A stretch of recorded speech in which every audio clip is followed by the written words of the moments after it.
Hello, in today's quick tutorial I will show you how to add a favicon on GoDaddy. So let's get started.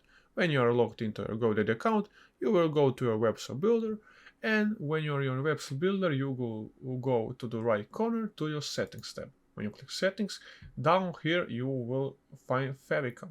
When you click favicon, you can read this, make your website look more professional by adding a unique icon in the browser tab on your website, a favicon.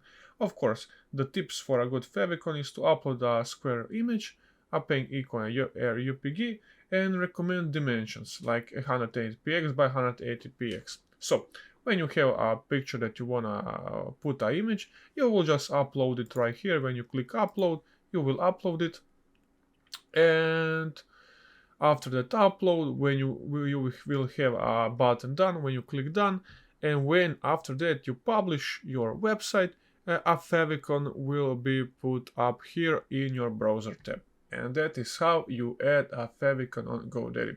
Guys, I hope this quick tutorial on how to add a favicon on GoDaddy was helpful to you. If you have any other questions, you can ask in the comments, or if you need some other tutorials, we have it down below on our channel.